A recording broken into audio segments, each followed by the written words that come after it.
Assalamualaikum warahmatullahi wabarakatuh. Alhamdulillahirabbil alamin wassalatu wassalamu ala asrofil mursalin Muhammad wa ala alihi wa sahbihi ajmain.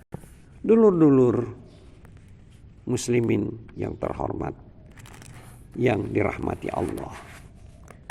Beriman kepada malaikat itu didasarkan pada ayat 177 dalam surat Al-Baqarah, yaitu surat kedua dalam Al-Quran. Yang artinya bukanlah menghadapkan wajah kamu ke arah timur dan barat. Itu suatu kebaktian. Tetapi sesungguhnya kebaktian itu adalah beriman kepada Allah serta hari kemudian. Beriman kepada malaikat-malaikatnya, kitab-kitabnya, dan nabi-nabi. Pada ayat 285 surat Al-Baqarah disebutkan yang artinya kami telah beriman kepada Al-Quran atau Rasul telah beriman kepada Al-Quran. Yang artinya Rasul telah beriman kepada Al-Quran yang diturunkan kepadanya dari Tuhannya. Demikian pula orang-orang beriman. Semuanya beriman kepada Allah, malaikat-malaikatnya, dan kitab-kitabnya, dan rasul-rasulnya. Malaikat adalah makhluk yang halus, tidak nampak, dan mempunyai fungsi-fungsi tertentu. Sebagai konsekuensi beriman kepada Allah, maka orang Islam harus beriman kepada malaikat. Menurut hadis yang diriwayatkan oleh Aisyah radhiyallahu anha, malaikat itu diciptakan dari nur, sedangkan jin diciptakan dari api. Adapun fungsi malaikat adalah bermacam-macam, terutama sebagai utusan untuk menyampaikan wahyu kepada rasul-rasulnya. Dalam ayat-ayat 192, 193, 194 pada surat Al-Syu'ara atau surat ke-26 itu diterangkan, ya artinya dengan sesungguhnya Al-Quran ini benar-benar diturunkan oleh Tuhan semesta alam. Dia dibawa turun oleh Ar-Ruh Al-Amin ke dalam hatimu Muhammad, agar kamu menjadi salah satu di antara orang-orang yang memberi peringatan. Dulur-dulur muslimin yang dirahmati oleh Allah, fungsi yang kedua daripada malaikat adalah bertindak sebagai pengantara untuk memperkuat para nabi dan kaum muslimin. Dalam ayat 87 surat Al-Baqarah itu diterangkan yang artinya, dan sesungguhnya kami telah mendatangkan kitab Taurat kepada Musa dan kami telah menyusulinya secara berturut-turut sesudah itu dengan rasul-rasul, dan telah kami berikan bukti-bukti kebenaran atau mukjizat kepada Isa putra Maryam, dan kami memperkuatnya dengan Ruhul Kudus atau Jibril. Ayat 253 dalam surat Al-Baqarah juga menguatkan lagi bahwa Nabi Isa alaihissalam diperkuat dengan Ruhul Kudus atau Jibril. Di mana disebutkan yang artinya rasul-rasul itu kami lebihkan sebagian dari mereka atas sebagian yang lain. Di antaranya mereka ada yang Allah berkata-kata kepadanya secara langsung, dan sebagiannya Allah meninggikan beberapa derajat. Dan kami berikan kepada Isa putra Maryam beberapa mukjizat, serta kami perkuat dia dengan Ruhul Kudus atau Jibril.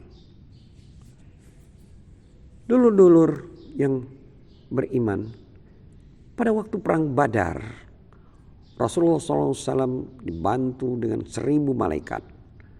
Ini dicantumkan dalam surat yang ke-8, yaitu surat Al-Anfal ayat 9, di mana diterangkan yang artinya, ingatlah ketika kamu memohon pertolongan kepada Tuhanmu, lalu diperkenankannya bagimu Seraya berkata, sesungguhnya aku akan mendatangkan bala bantuan kepada kamu dengan 1000 malaikat yang datang berturut-turut. Dulur-dulur sekalian, fungsi ketiga daripada malaikat adalah mendatangkan azab pada umat yang zalim serta yang mengingkari ayat-ayat Tuhan. Dalam ayat 210 pada surat Al-Baqarah diterangkan yang artinya tiadalah yang mereka nantikan pada hari kiamat, melainkan datangnya siksa Allah dalam naungan awan dan malaikat, dan diputuskanlah perkaranya, dan kepada Allah dikembalikan segala urusan.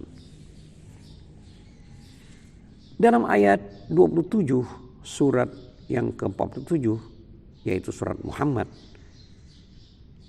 jelas diterangkan di mana artinya bagaimanakah keadaan mereka kelak apabila malaikat mencabut nyawa mereka seraya memukul muka dan punggung mereka.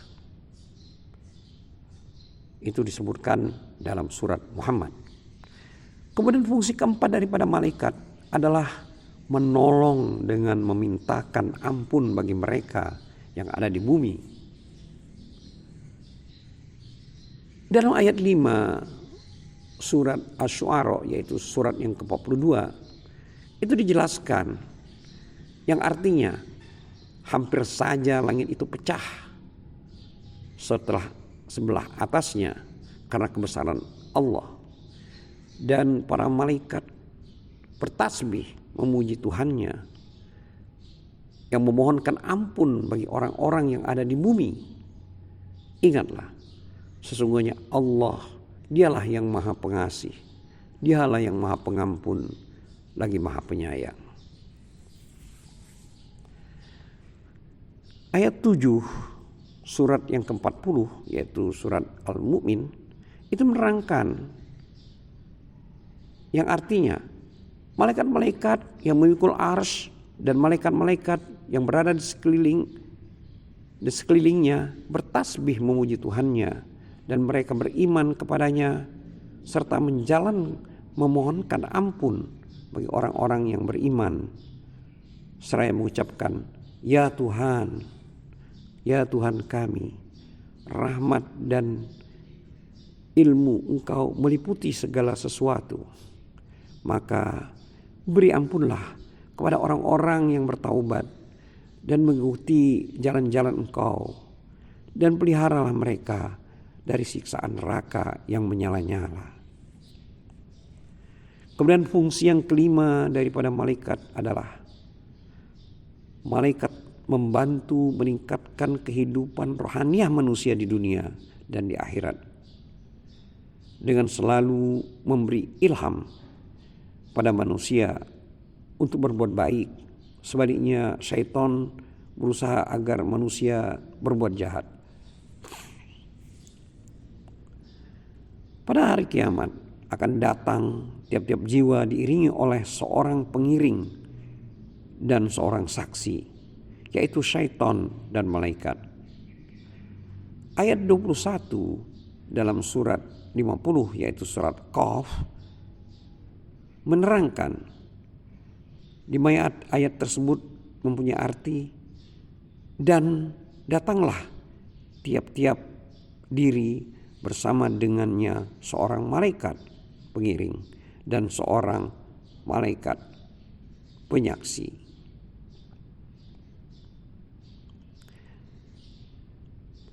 Dulur-dulur sekalian, fungsi yang lain yang keenam adalah fungsi mencatat segala perbuatan manusia. Dalam ayat 10, 11, 12 pada surat Al-Infitar yaitu surat ke-82 itu menyatakan yang artinya, padahal sesungguhnya bagi kamu ada malaikat-malaikat yang mengawasi pekerjaanmu, perbuatanmu, yaitu malaikat-malaikat yang mulia di sisi Allah, dan mencatat pekerjaan-pekerjaanmu itu. Mereka mengetahui apa yang kamu kerjakan.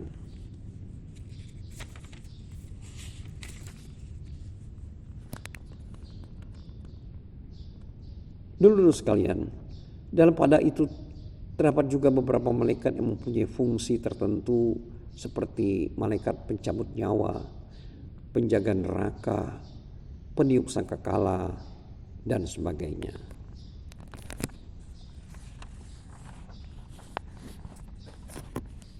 Tiga, dulu sekalian, rukun iman yang ketiga adalah percaya kepada wahyu yang diturunkan Allah Subhanahu wa taala. Percaya pada wahyu yang diturunkan Allah berarti tidak hanya percaya kepada Al-Quran, tapi juga percaya kepada segala wahyu yang diturunkan pada semua masa, dalam semua masa, serta diturunkan kepada tiap-tiap umat. Berajalan Al-Quran, tiap-tiap umat dimanapun dia berada di muka bumi ini, itu diturunkan wahyu. Karena itu orang Islam harus percaya pada kitab Taurat, Injil, dan kitab-kitab lain wahyu yang diturunkan oleh Allah Subhanahu wa taala. Dalam surat yang ke-35 yaitu surat Al-Fatir, dalam ayat ke-24 diterangkan yang artinya, dan tidak ada suatu umat pun melainkan telah ada padanya seorang pemberi peringatan. Dalam surat Yunus ayat 47 diterangkan yang artinya, dan tiap-tiap umat mempunyai rasul. Dulu sekalian, adapun kedudukan Al-Quran terhadap kitab-kitab suci yang lain adalah sebagai termuat dalam surat Al-Maidah ayat 48 yang artinya, dan kami telah turunkan kepadamu kitab Al-Quran dengan membawa kebenaran, membenarkan apa yang sebelumnya dan pada kitab-kitab diturunkan sebelumnya, dan batu ujian terhadap kitab-kitab yang lain. Yang artinya, dan kami telah turunkan kepadamu kitab Al-Quran dengan membawa kebenaran, membenarkan apa yang sebelumnya, yaitu kitab-kitab yang diturunkan sebelumnya, dan batu ujian terhadap kitab-kitab yang lain itu. Dulu sekalian, Al-Quran membenarkan apa yang termasuk dalam kitab-kitab suci yang lain, tetapi juga menguji kemurnian dari kitab-kitab suci itu. Karena itu Al-Quran demikianlah, wallahu alam bissawab, wabillahi taufiq wal hidayah. Assalamualaikum warahmatullahi wabarakatuh.